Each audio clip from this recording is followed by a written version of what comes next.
Bonjour à tous, bonjour à toutes.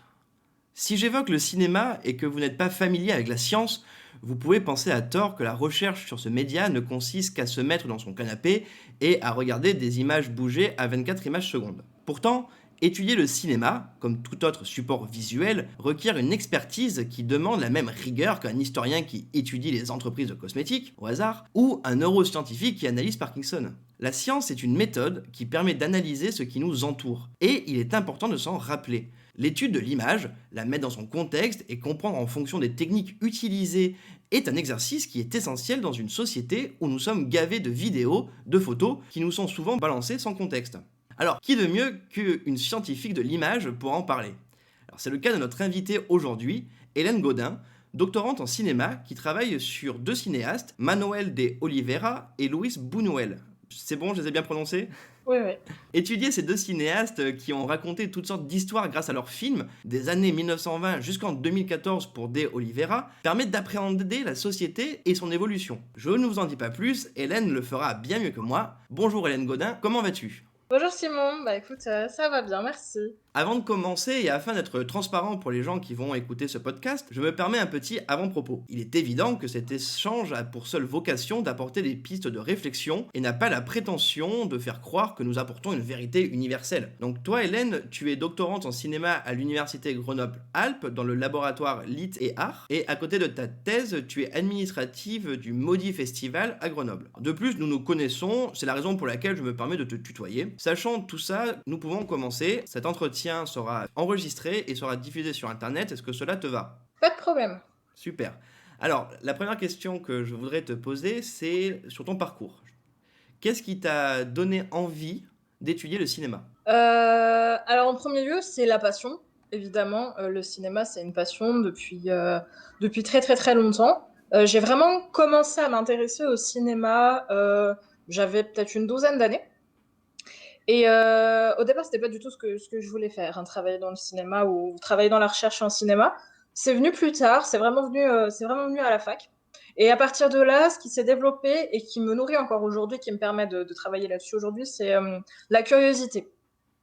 Parce que le cinéma, avant tout, c'est une espèce de tour de magie, tu vois. C'est un truc qui va durer je sais pas, 30 secondes à plusieurs heures. Et c'est un truc que tu fais déjà dans ta tête quand tu rêves dans ton pieu ou quand tu rêves éveillé. Et savoir qu'il y a des mecs qui, pendant des mois, font des films et qu'après, il y a des centaines de gens qui vont se réunir pour les regarder dans le noir sans se connaître, je trouve que c'est un truc de fou déjà pour moi, tu vois. Et ensuite, il y a un héritage, il y a un témoin d'une époque et il y a une sorte de confession intime de la part du réalisateur ou de la réalisatrice qui va faire son film. Et voir ce film, et après le voir plus tard dans une autre époque avec ce que tu as vécu ou ce qui a été vécu par l'ensemble de la communauté, c'est ce qui m'intéresse le plus parce que selon le moment où le film sera vu, il ne sera pas du tout envisagé de la même manière à ce moment-là. Et c'est cette forme de curiosité et de réception de la part de la communauté qui m'intéresse de ce point de vue-là dans l'étude du cinéma, avec des enjeux plus complexes et plus esthétiques qui là viennent pour le coup de ma formation. Mais ce qui m'anime en premier lieu, c'est cette curiosité. Ok. Alors, on va être obligé d'en parler vu le contexte.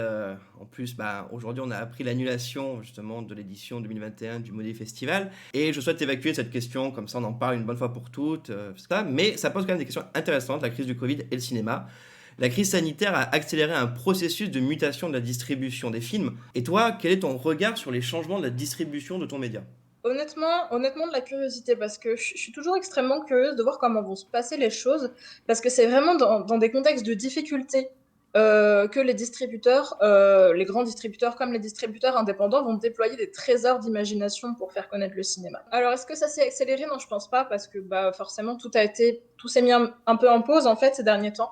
Et donc, je pense qu'il faut penser à des nouvelles manières de distribuer les films. Et je pense qu'on peut plus parler de distribution là actuellement, en fait. On entre dans une nouvelle ère avec les circonstances et il faut réfléchir à des nouvelles manières de faire connaître le cinéma et de le faire perdurer. Et à partir de là, je pense qu'on va rentrer dans une nouvelle manière de fonctionner qui va passer par d'autres moyens, d'autres canaux en fait de connaissances. Bah, en fait, on est en train de rebattre toutes les cartes avec les circonstances actuelles et c'est le cas pour toute la culture et c'est le cas pour le cinéma particulièrement. Donc à partir de là, j'attends.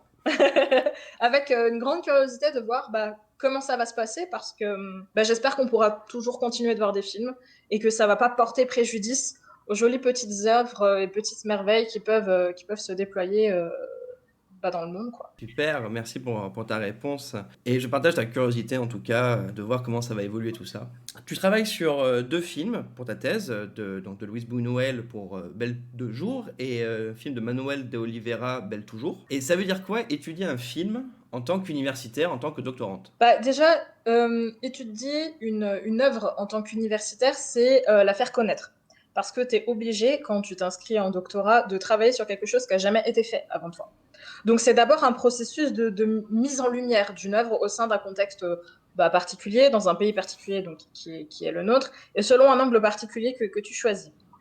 Et du coup, parler de Buñuel, par exemple, de nos jours, c'est évoquer un film dont on parle finalement assez peu, Belle de jour, pardon, et, euh, et de l'évoquer envers des personnes qui ont pratiquement vu de lui que ses films les plus politiques, ou ses films les plus surréalistes, ou ses films les plus controversés. Enfin, quand on parle de Buñuel, on parle du Chien d'Alou, on parle de l'Âge d'Or, on parle du Fantôme de la Liberté, enfin, on parle de ces films très polémiques qui vont faire réagir. Et le but, c'est de parler de ce film, donc Belle de jour, où globalement, il se passe pas grand-chose, pour dire que là aussi, en fait, il se passe quelque chose.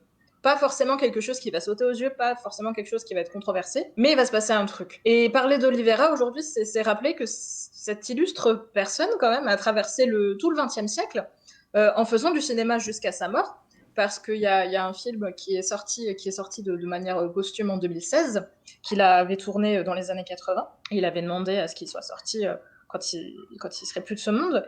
Et ce réalisateur a laissé une empreinte durable chez nous aussi en France, même si sa disparition n'a pas impliqué un deuil national comme ça a été le cas au Portugal, par exemple. Donc, étudier un film en tant que doctorant, c'est participer à mettre en lumière quelque chose qui était resté dans l'ombre jusqu'à présent et le soumettre à un angle particulier.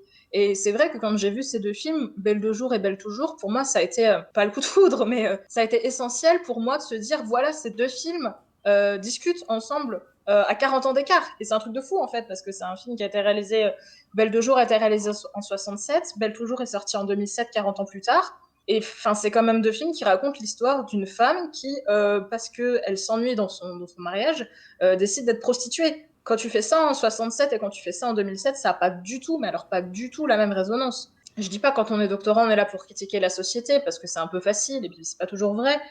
Mais là, pour le coup, c'est proposer un nouvel angle esthétique, je dirais, sur la question et l'ancrer dans un contexte particulier qui est celui de 67, qui était le pré-68, si tu veux, avec toutes les revendications qui ont été mises en place, et le réancrer à la fin en 2007 et de nos jours avec les nouvelles revendications qui se mettent en place sur tout ce qui est société quand elles concernent la femme, quand elles concernent le pouvoir féminin, et à partir de là, redéfinir la manière dont on considère le fantasme, qui est donc le sujet de ma thèse. Qu'est-ce que ça veut dire parler du fantasme d'une femme quand on est deux réalisateurs masculins? Merci beaucoup. Alors, là, on va parler de questions un peu méta du cinéma. Je pense que c'est important et aussi son application. Parce que alors, le Mhm, cinéma, selon moi, un art du trucage. Et faire, mhm, faire étudier dès le plus jeune âge les techniques qui amènent à la création de l'image cinématographique, c'est pour moi une évidence et je pense que tu seras d'accord avec moi. Personne mhm. dira le contraire. Mais entre l'intention et la réalité, selon moi, il y a un monde. Et ce que j'aimerais te poser comme question concrète par rapport à tout ça, c'est comment aborder ces enjeux avec des personnes non initiées à la technique de la fabrication de l'image. Déjà, ce qu'il faut comprendre, et ce qu'on n'évoque pas assez, selon moi, c'est que quand on décide de prendre sa caméra ou son téléphone ou son appareil photo pour capturer l'image, pour moi, c'est déjà le truc et la réalité, en fait. Quand tu décides de sortir de chez toi pour filmer un feu d'artifice ou filmer ton chat qui joue ou filmer ta fille ou ton fils, c'est déjà le truc et la réalité. Ce que tu décides, tu as ce geste déjà dès le départ de prendre en compte ce petit morceau de réalité à l'instant T de cette manière, avec cet angle-là. Donc c'est déjà truquer la réalité. Ensuite, il y a les stades au-dessus qui sont ceux du montage. Monter, c'est encore truqué par-dessus. Et ça me rappelle une jolie phrase d'un réalisateur italien qui est assez connu, qu'on évoque beaucoup au cinéma, qui est Roberto Rossellini, qui est un pionnier de ce qu'on appelle le néo-réalisme italien, qui disait les choses sont là, pourquoi les manipuler? Et je pense qu'avant d'apprendre à faire du trucage, des choses qui explosent de partout, qui sont là pour tordre la réalité, il faut déjà prendre en compte le fait que faire le geste filmique, c'est déjà modifier la réalité. Parce que c'est ta vision des choses et tu décides de capturer cette vision des choses et de truquer finalement l'idée que tu as de la réalité. Parce que une fois que le cinéma, enfin, une fois que ta prise filmique est réalisée, t'es plus dans la réalité. T'es dans une création qui montre ce que la réalité était actuellement à ce moment-là. Mais une fois que tu auras terminé de filmer, ce sera plus la même chose. Mais toi, tu vas garder cette petite chose qui filme la réalité telle qu'elle était à ce moment-là. Et ça, c'est déjà truqué. C'est croire à cette réalité en sachant qu'elle était truquée dès le départ. Et je pense que c'est quelque chose qu'on n'évoque pas assez et qu'il est important de garder en mémoire, c'est que voilà, capturer la réalité, c'est déjà faire du trucage. Je pense que avant d'enseigner des techniques de montage cinématographique ou d'esthétique cinématographique, il faut apprendre à regarder les choses. Il faut apprendre à regarder les choses et à les considérer selon un certain angle. À partir de là, tout commence. Parce que c'est à partir du moment où tu décides d'ouvrir les yeux et de regarder quelque chose que le processus commence, en fait. Et ça, enfin, ça serait bien de le prendre plus en compte, en fait. Bah, je te remercie pour cette réponse aussi très intéressante. Et on va continuer avec d'autres questions et d'autres réponses très intéressantes. Justement, donc, le cinéma et le rapport au cinéma, chacun un peu à son rapport à lui, un cinéma très particulier. Et moi, de mon côté, par exemple, je considère le cinéma comme le moyen de transmettre un message plus ou moins divertissant, mais jamais inutile. J'ai caricaturé, mais même un film de Michael Bay n'est pas inutile, au sens où il raconte une histoire quand même. En soi, tout est film d'auteur, on va dire presque, si je veux provoquer exprès. De nombreux débats animent justement les amateurs et les professionnels du cinéma. Et je pense à Scorsese, qu'on a repris sa phrase, hein, où il dit que Marvel n'est pas du cinéma. Alors c'est plus compliqué que ça si on relit l'interview, mais voilà, je reprends tous ces débats en ce moment. Et alors pour toi, est-ce que justement les films Marvel, c'est du cinéma? Et derrière cette question un peu provoque, en fait, je voudrais aussi connaître personnellement ton rapport au cinéma. Alors oui, effectivement, enfin, disons que le cinéma, aujourd'hui, c'est vraiment devenu un art de la provocation et c'est du people. C'est beaucoup de people, le cinéma, aujourd'hui. Et c'est vrai que, bon, à partir du moment où les médias peuvent véhiculer ce que tu racontes, ils prennent un peu ce qu'ils ont envie d'entendre. Alors oui, pour moi, Marvel, c'est du cinéma. C'est totalement du cinéma. Moi, j'ai beau enseigner le cinéma et être fan de films d'auteur, ma saga préférée, c'est Fast and Furious, et je me poile devant, et c'est fantastique. Le cinéma, il faut garder à l'esprit que c'est une expérience sensorielle. Et que ce qui est important pour moi quand on va au cinéma ou quand on regarde un film, même si on n'est pas dans le temple culturel cinématographique, et qui est donc la salle de cinéma, le plus important pour moi, c'est de rentrer dans la salle, de vivre quelque chose, et de sortir de la salle différemment, avec un état d'esprit différent de celui qu'on avait quand on est rentré dans la salle. Et à partir de là, je pense que quand il s'est passé quelque chose, tu as vécu une expérience cinématographique. Oui, Marvel, c'est du cinéma. Oui, Michael Bay, c'est du cinéma. Oui, le cinéma bis, c'est du cinéma. Je pense que tout est cinéma à partir du moment où il y a une expérience qui a été vécue. Euh, il faut garder à l'esprit que quand on va voir un film A ou un film B ou on va le voir parce que on a envie d'y voir quelque chose en particulier. On a des attentes. Et le réalisateur, quand il a réalisé son œuvre, il avait des envies particulières. Et c'est ce qui caractérise l'œuvre d'art. C'est l'œuvre qui a été faite avec une pensée particulière par son créateur. Michael Bay, il n'est pas là pour raconter une histoire. Il est là pour faire boum boum partout. Euh, on va pas voir un film, une comédie française avec l'envie de réfléchir. On va pas voir un film de Bellatar avec l'envie de voir des explosions un peu partout. On va pas voir un film d'auteur avec l'envie que ça aille très très vite et d'en avoir plein la gueule. Non, on n'a pas envie. On n'a pas envie de ça. On a des attentes en particulier. Et ce qui est important, c'est que ces attentes soient satisfaites, soit complètement bousculées. Et du coup, qu'elles nous fassent réfléchir. Je pense que le pire, quand on sort d'une salle de cinéma, c'est d'en sortir en n'ayant strictement rien vécu. Même pas l'ennui, même pas la colère. C'est super constructif de s'engueuler avec des gens en sortant d'une salle de cinéma. C'est super constructif de pleurer au cinéma. C'est super constructif de rire au cinéma. De s'ennuyer aussi, parce que ça veut dire qu'il s'est passé quelque chose. Tu t'es fait chier, mais il s'est passé quelque chose. Et je pense que c'est extrêmement important qu'il se passe quelque chose. Donc à partir du moment où tu vis une expérience sensorielle, quelle qu'elle soit positive ou négative, tu as vu du cinéma. Et personne n'est légitime, même le meilleur des professeurs de cinéma du monde, n'est légitime, à mon sens, pour dire que quelque chose est du cinéma ou pas du cinéma. Euh, Tout le monde ne va pas, surtout en ce moment, ne va pas dans une salle de cinéma pour voir du cinéma. Et ça n'empêche pas que beaucoup de films sont sortis aujourd'hui par des canaux qui sont différents et qui sont très bons. Non, mais je suis tout à fait d'accord avec toi. Mais du coup, c'est vrai que ça m'a fait penser. Et tiens, je vais te demander aussi un peu tes dernières. Enfin, on va être large un peu, mais sur les dernières années. Tu vois, moi, je repense un peu à des scènes un peu sensorielles qui m'ont troublé, quoi. Enfin, au sens. Un ressenti, tu vois, qui m'a totalement transformé. Rooney Mara en train de manger sa tarte dans Ghost Stories. Mais non, mais au final, quand j'y repense, j'en aurais pris 15 minutes de plus, quoi, de tarte en train d'être mangée.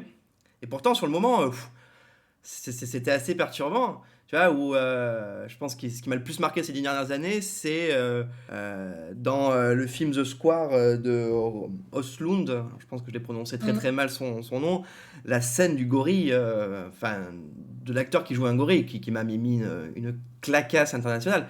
Et en même temps, je repense à des films où épidermiquement je les ai détestés en salle. Je pense Mm. à deux films en particulier. Je pense à Mommy de Xavier Dolan, ça fait partie des deux seuls films où j'ai failli quitter la salle, où je suis sorti à un moment pour dire qu'est-ce que je fais, est-ce que je reste jusqu'au bout ou pas. J'ai lutté pour rester jusqu'au bout. Et Comme. Suicide Squad, pareil, j'ai failli quitter la salle, enfin j'ai quitté la salle, je suis revenu quand même pour le voir jusqu'au bout. C'était deux expériences horribles, mais au final, tu vois, je me rappelle plus que des films moyens, quoi, limite. Et pourtant, moi, je les déteste de tout mon être, quoi. Alors tiens, Oui, mais t'as vécu quelque mais j'ai chose. vécu quelque chose, ça on peut le dire. Alors toi, du coup, tu as des exemples un peu comme ça de scènes, de films, d'expériences. Justement, tu parles d'expériences. C'est quoi tes expériences un peu épidermiques ou majestueuses, quoi, épiphaniques?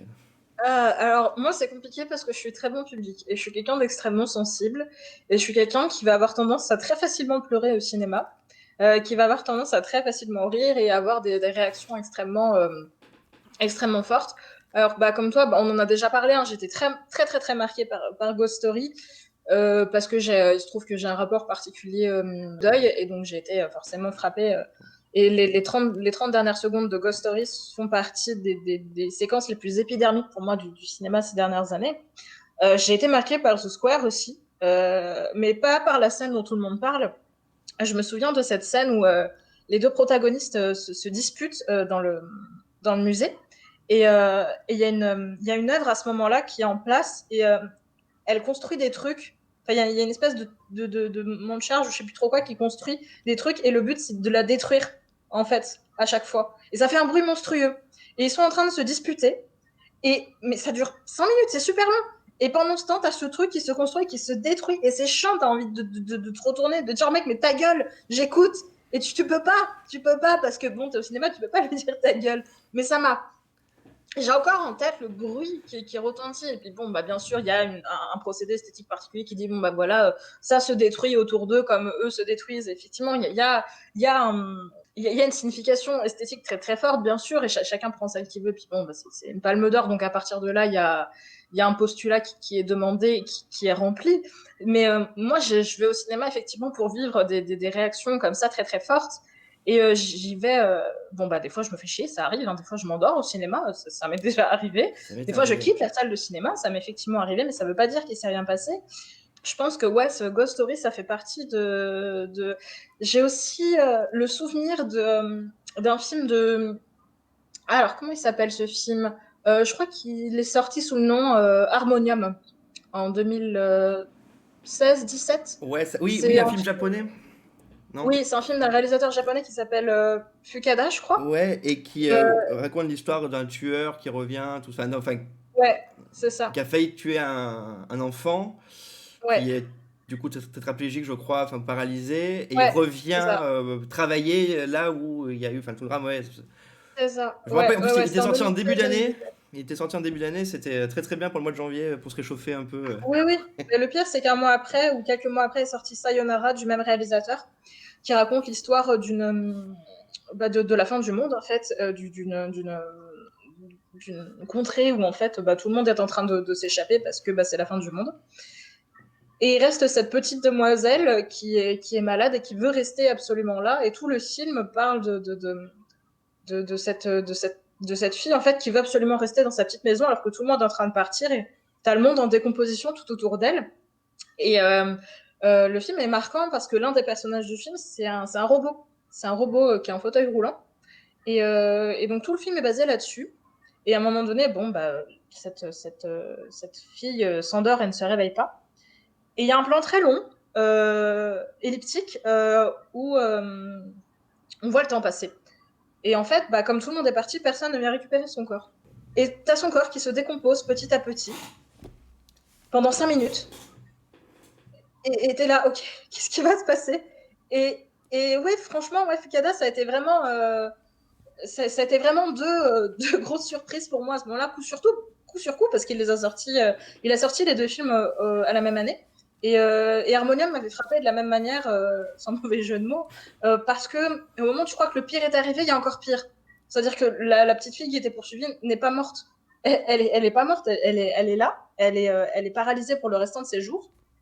Et ce personnage, cet antagoniste, revient pour pourrir la vie des parents sans qu'ils sachent ce qui s'est réellement passé. Et ça fait partie vraiment des expériences cinématographiques assez indescriptibles où tu peux même pas décrire le sentiment qui t'a pris à ce moment-là. Ça te coupe le souffle en fait et t'es là, ok, qu'est-ce qui va se passer maintenant? Qu'est-ce qui va pouvoir arriver de pire? Et autant Sayonara se termine d'une manière, enfin il y a un début, un milieu, une fin. Autant je me souviens qu'Harmonium euh, ne se termine pas vraiment en Autant que fait. ça Il se coupe termine en un plein peu, milieu ouais. d'une action. Ouais, c'est Ça ça. coupe un peu comme ça et t'es là, mais what? Et tu vas me laisser comme ça là-dessus? Et oui. Et je pense que ça fait partie de ces films où en fait les réalisateurs ne vivent pas avec les mêmes mœurs que nous. Et ce qui est intégré dans leur vie ne l'est pas dans la nôtre. Et c'est ça, je pense, qui fait que ça nous choque particulièrement ou ça nous sort de notre zone de confort. Et c'est une impression qui me prend souvent à la gorge quand je vais voir des films japonais, coréens, toute cette partie du globe, où ils vont avoir une manière de penser qui n'est pas du tout la nôtre, et qui, par conséquent, surtout quand tu vas voir des thrillers ou des films d'horreur, je pense notamment à toute cette vision de la mort et de cette vision spirituelle, qui va changer radicalement et te choquer plus que tu ne l'aurais pensé normalement avec un film européen. Et justement, ça me permet, tu vas voir, je vais faire une transition de fou furieux. Tu vas voir pour ça. Ça me permet en fait justement ce que tu dis par rapport au cinéma à l'étranger, pas japonais par exemple, coréen. Moi je pense au cinéma indien, justement, Mhm. qui grâce, en tout cas là, pour la France, avec Netflix depuis 2 ans, 2 ans et demi maintenant, est bien mieux distribué, ce qui nous a permis de pouvoir en consommer beaucoup plus facilement.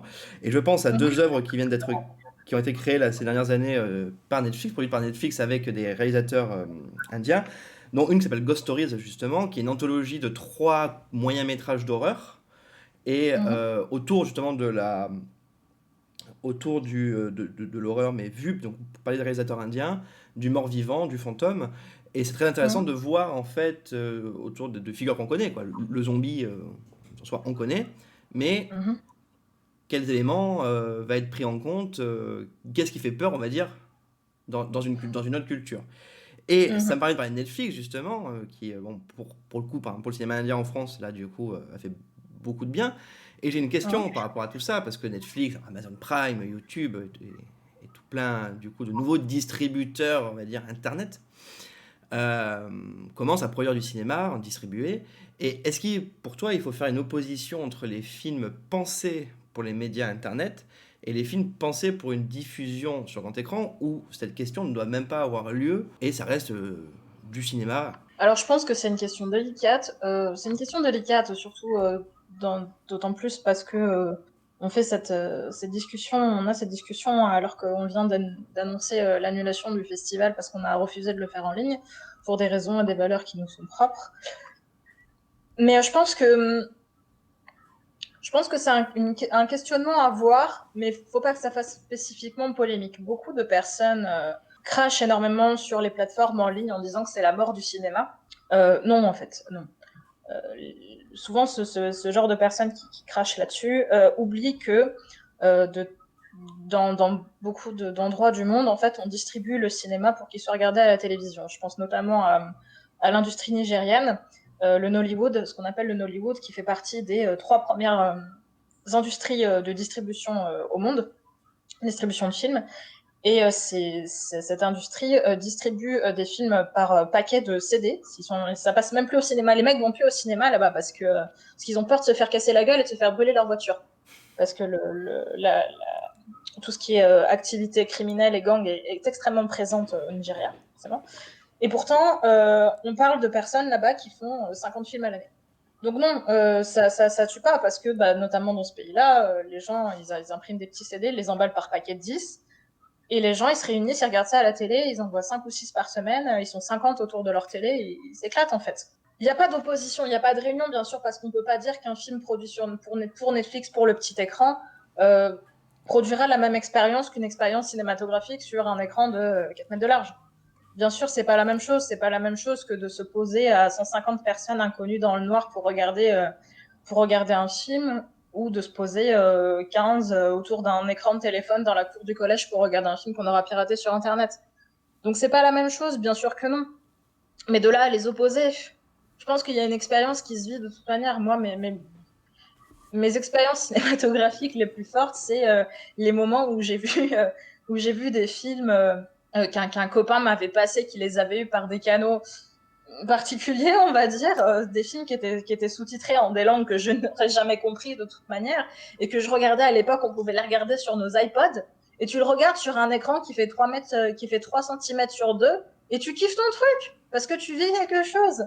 Alors bien sûr, j'imagine qu'il y a des films qui sont pensés pour un format en particulier, mais, euh, mais on peut pas les opposer dans la mesure où, avec les circonstances actuelles, on consomme de la culture et du cinéma comme on peut. Et c'est vrai que bon, on va penser à des films dans lesquels, enfin moi je suis très film d'horreur, donc c'est vrai que par exemple, tu vas pas consommer de la même manière un projet Blair Witch qu'un Infinity War, tu vois. Tu vas vouloir, dans l'un, tu vas vouloir éteindre toutes les lumières, le regarder avec un casque sur un tout petit écran crade, avec du son crade, de manière à sursauter le plus possible. Et dans l'autre, bah, tu vas essayer de te prendre un bon écran de télé avec un son DTS pour profiter de ça à fond. Je pense que le problème, c'est pas les distributeurs en ligne ou quoi, c'est la manière dont on décide de consommer le film. Qu'est-ce qu'on attend du film? C'est toujours la même question en fait. Qu'est-ce que tu attends de ce film? Comment tu veux le consommer? De quelle manière? Avec qui? Pourquoi? Comment? Les circonstances actuelles ont évidemment changé notre manière de consommer les produits audiovisuels et ont imposé des manières de les consommer. Mais je pense par exemple maintenant à des distributeurs qui se sont adaptés aux circonstances, qui font les choses en ligne et qui les font très bien. Par exemple, Carlotta, qui est un distributeur que j'affectionne beaucoup, a sorti une plateforme de VOD qui est très très bien et qui permet de regarder des films bah, que tu pourrais pas voir en temps normal en fait. À la fois parce que bah, on peut pas aller au cinéma actuellement, mais aussi et surtout parce que c'est juste plus distribué en fait. Je pense qu'on est chanceux aussi, tu vois, de pouvoir regarder des films, même si c'est en ligne, parce que on n'aurait jamais pu les voir dans d'autres circonstances. On est dans une société où on a les films à portée de clic, et donc on les consomme plus de la même manière, mais ça c'est un autre débat. Mais sinon on les aurait jamais vus en fait. Moi il y a énormément de films que j'aurais jamais pu voir. S'ils n'avaient pas été disponibles en ligne, par exemple, parce que bah, j'étais pas née au moment où ils sont sortis, parce que la copie s'est perdue, parce qu'ils sont plus numérisés et que quelqu'un a numérisé sa pauvre VHS pour la mettre à disposition. Tout dépend de la manière dont tu veux consommer ton film. Et je pense pas qu'il y ait une opposition à faire entre les films en ligne et les films que tu vois physiquement en fait. Ok, non, non, mais c'est assez intéressant ta façon d'analyser ces deux types de formats. En effet, ça c'est après c'est d'autres questions encore propres à chaque média, mais est-ce que un média peut être sur différents formats? Est-ce qu'il n'y a qu'un seul format un peu canon aux médias? Moi je pense que justement on peut parler de cinéma, voilà, après c'est définition. Qu'est-ce que c'est que le cinéma? Vous avez 4 heures bonne chance, donc on va pas non plus tenter de définir le cinéma, ça n'a pas de sens, mais oui, je suis d'accord avec toi que de toute façon, on a des plateformes qui proposent des films. Alors pareil, on va pas rentrer dans le débat. Est-ce que c'est de l'art, pas de l'art? Est-ce que c'est de la consommation? Est-ce que là c'est des films artistiques, des films de consommation? Pareil, je m'en fiche, c'est pas le sujet. Mais voilà, à partir du moment où, toi, ce que j'en entends, c'est que ce que t'attends en tout cas de ce que tu pourrais définir, mettre dans la définition de l'escarcelle cinéma, c'est l'expérience. Si tu as ressenti C'est une de l'expérience. expérience, on peut commencer à à considérer ça comme du cinéma. Et alors, avant de conclure avec un petit point culture, j'aimerais avoir ton avis sur une célèbre citation de Godard, parce qu'on fait une interview sur le cinéma, on doit parler de Godard, évidemment. Qu'est-ce que ça serait sinon? Non, mais j'ai une phrase de Godard qui a été reprise par bon nombre de personnes, hein, mais le montage, c'est la seule invention du cinéma. Est-ce que cette phrase, qu'est-ce que ça te fait, cette phrase? Est-ce que ça te fait réagir? Bien sûr qu'elle me fait réagir parce qu'en fait, c'est le cas oui et non, parce qu'en fait, on faisait du cinéma à partir de la préhistoire. En agglomérant des images les unes à la suite des autres. Le montage, c'est quelque chose qu'on fait déjà nous-mêmes dans notre tête, en fait. Quand on rêve, en fait, notre inconscient fait se succéder différentes images, différentes scènes. Alors oui et non, oui, non, parce que le montage, de plus en plus aujourd'hui, il y a des expériences qui sont réalisées pour faire des films en un seul plan séquence, et du coup, concrètement, il n'y a pas de montage.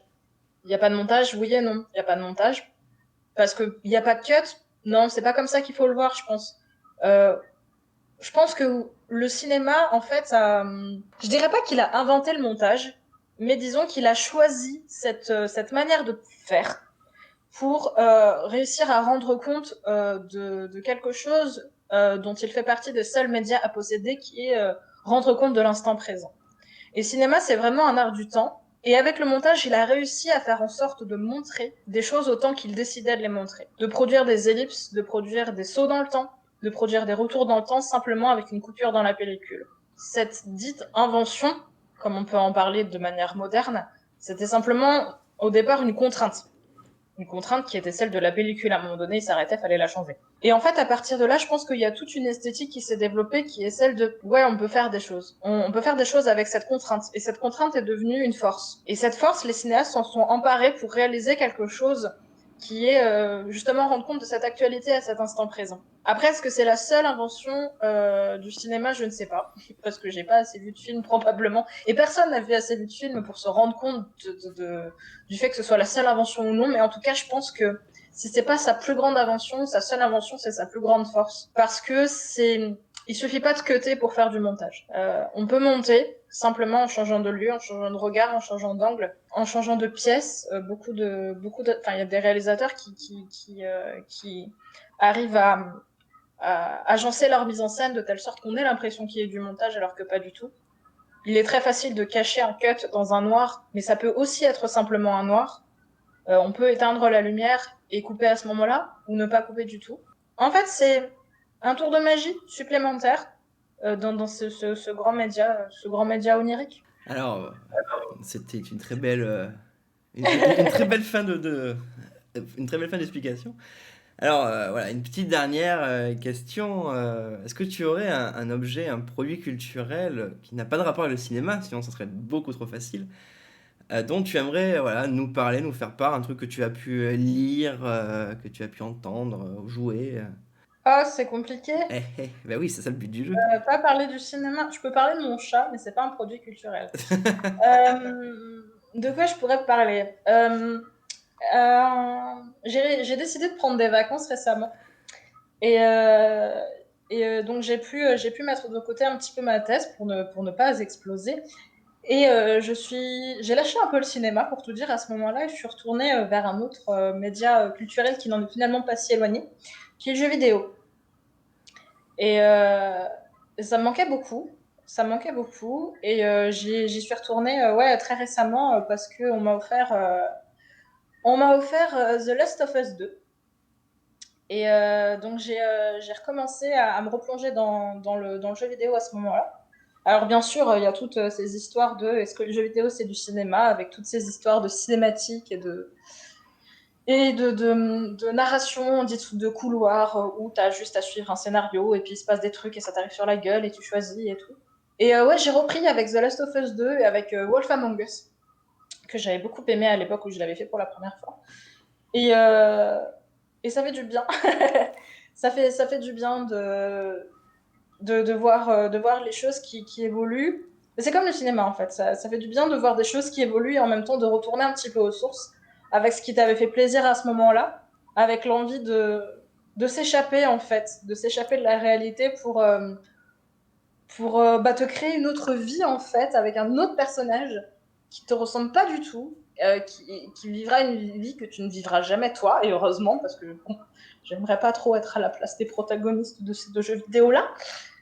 Mais voilà, je pense que j'aimerais bien me relancer un petit peu plus dans les jeux vidéo parce que j'avais lâché pendant un moment et en fait, c'est un bon média, malgré tout le mal qu'on en dit, c'est un bon média pour plonger un petit peu dans des univers complètement différents et pareil, vibrer d'émotions très très fortes.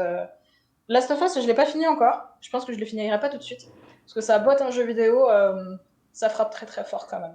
D'accord. Bon, alors moi, à titre personnel, j'avais détesté le premier, mais de manière épidermique.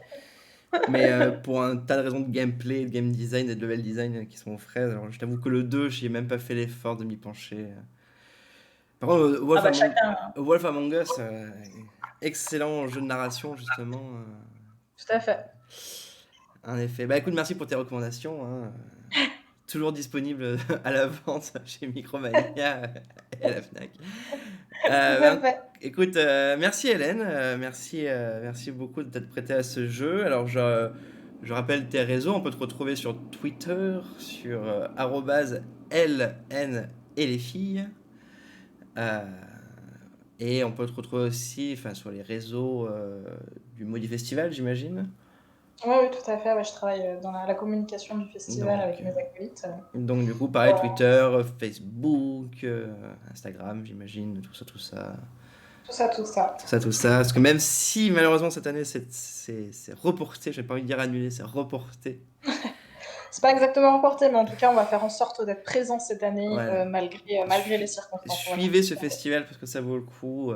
Voir Waking Fry sur grand écran, voir, Ça t'avait marqué ça. voir Aguirre sur grand écran.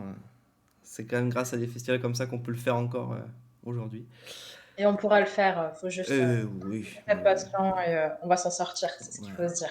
Alors, bah écoute, Hélène, je te remercie. Je vous remercie, chers auditeurs, voilà, d'avoir écouté ce premier euh, entretien d'un doctorant sur son canapé ou sur sa chaise de bureau, voilà, fait en podcast. J'espère que ça vous aura plu. N'hésitez pas, voilà, à nous retrouver sur tous les réseaux ensuite, commenter, partager et nous dire ce que vous en avez pensé. Le débat est là, hein. Vous pouvez après communiquer avec Hélène.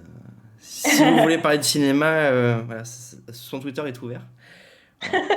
Donc, écoutez, voilà, bonne journée, soirée, bon repas en fonction de là où vous écoutez tout ça. Et puis, à une prochaine. Salut!